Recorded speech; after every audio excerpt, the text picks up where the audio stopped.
Today, the dirtbag himself, Giovanni, has changed over to Shadow Heatran. This will be midnight your local time, October the 8th. So let's get this started. So one thing you're going to see on screen is that I will include a smaller kind of version of this fight to the right, but the only change, and this is the only time I'm going to talk about it, is having Galarian Stunfisk as opposed to the Alolan Marowak. So the reason that we have this big one and then the small one's a loss, and Galarian Stunfisk is often an acceptable substitution. We're going up against a Persian with Scratch, and so like ideally we would have Annihilate. Annihilate is one of the best. It's just that I like to come at this fight usually whenever I do this from various accounts, so I may show it Annihilate another time or something, but if we're going up against a Persian with Scratch specifically, you really want to resist that Scratch more than you would want to resist if it was going against Feint Attack, let's say. Feint Attack, you can use most of your fighting types and they're going to resist it just fine, right? So you don't have to think so much about it, but Scratch Attack, it's a normal type attack. Persian's gonna have Stab, and so it's just, especially some of these ghost types are very good with their resistance right here. And so Marowak, again, it's the Alolan Marowak. We're going with Fire Spin just for the combination of damage and energy generation, but mainly because we do have this charge attack of Bone Club, and that could potentially help us later. You just gotta find out, do we get to save our Alolan Marowak?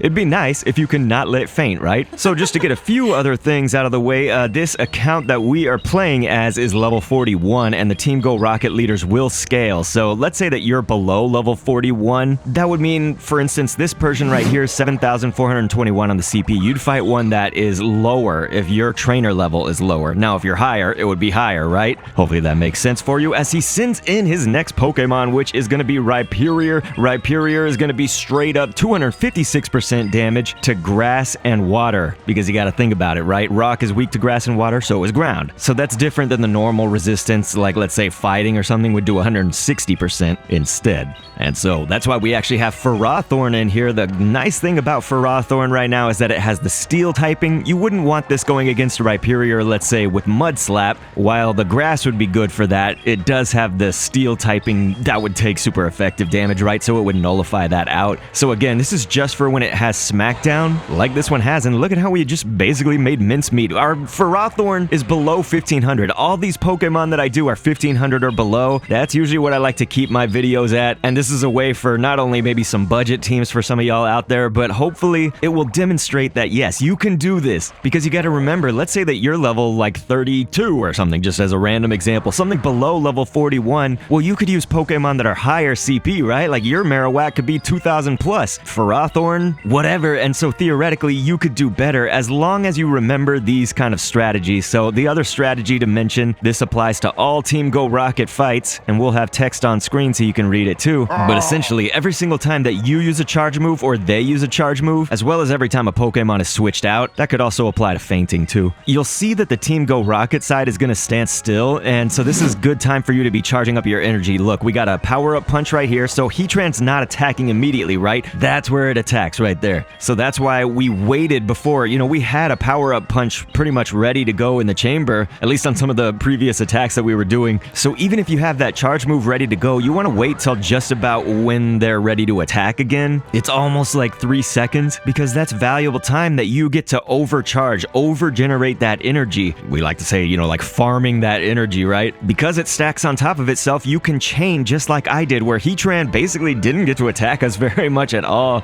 So we won with that Poliwrath. Heatran's gonna take 256% from ground, and so we had Mud Shot as our fast attack. It will also take super effective from fighting and water. Poliwrath kind of covers all of those bases, but Poliwrath will also have major resistance against Bug Bite, which is what this Heatran was using. It would also resist Fire Spin normally though, so whether Heatran has either of those attacks, it would resist. So a great choice. Get ready, as I'll be building out a playlist for other options with other attacks, and thanks for viewing.